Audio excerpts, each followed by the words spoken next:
যে দিল্লি এবং কলকাতার বয়ান বিভিন্ন ফর্মে আসা শুরু করেছে, মুক্তিযুদ্ধ ব্যবসা শুরু হয়েছে। সরকারকে তো কোনো না কোনো সময় একটা নির্বাচন দিতে হবে, এটা তো একটা ফ্যাক্ট।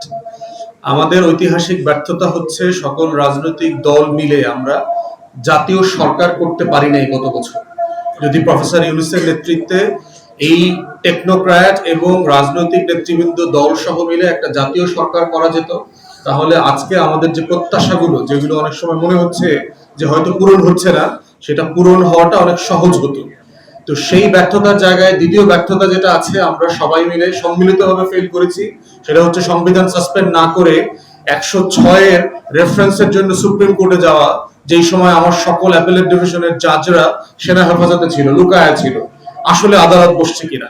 অতএব সেই সংকটগুলোর বাস্তবতায় নতুন নতুন সংকট তৈরি হয়েছে, যেগুলো আমাদেরকে মোকাবেলা করতে হচ্ছে।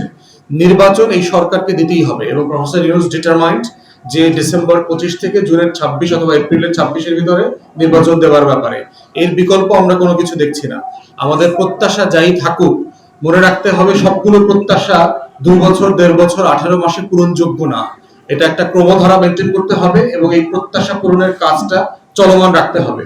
জনগণকে বুঝতে হবে যে আপনাদের যে প্রত্যাশা আছে সেটা শুধুমাত্র অন্তর্বর্তীকালীন সরকারের কাছ থেকেই সবকিছু আদায় করা যাবে তেমনটা না। ভোটের রাজনীতির মধ্য দিয়েও আপনাদের প্রত্যাশা পূরণের সুযোগ আছে। এই জন্য জনগণকে সচেতন হওয়া দরকার, তাদেরকে ভিজিলেন্ট থাকা দরকার, যেন তাদের প্রত্যাশাগুলোকেও হাইজ্যাক না করে বসে।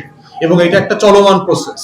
এটা আপনি কোনো ঘড়ির কাঁটায় বেঁধে দিলেই 2 বছর, 3 বছর, 4 বছরে সমাধান হবে তা না। বরং এই ধরনের অনির্বাচিত বাস্তবতা যদি থাকে, তখন নির্বাচন কেন্দ্রিক আন্দোলনের মধ্য দিয়ে দেশ আবার বিভাজনের দিকে যাবে, অনিশ্চয়তার দিকে যাবে।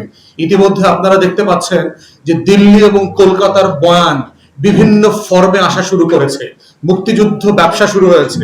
নতুন করে দেখলাম আওয়ামী বাম মুক্তিযুদ্ধ ব্যবসায়ীরা মিলে মঞ্চ 71 নামে একটা সংগঠন তৈরি করেছে।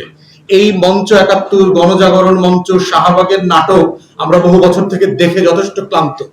আমরা সবাই মিলে এখন রাষ্ট্র গঠনে যেতে চাই, দেশ গঠনের রাজনীতিটা করতে চাই, বাংলাদেশটাকে বাংলাদেশ বানাতে চাই। এই জন্য দিল্লির এই বয়ান এবং কলকাতার নাটক মঞ্চস্থ করবার কোনো সুযোগ রাজনৈতিক বিভাজনের মধ্য দিয়ে যেন আমরা না দেই, সেটাই আমাদের পার্টি চেয়ারম্যান আজকে আহ্বান করেছেন। সবাইকে ধন্যবাদ।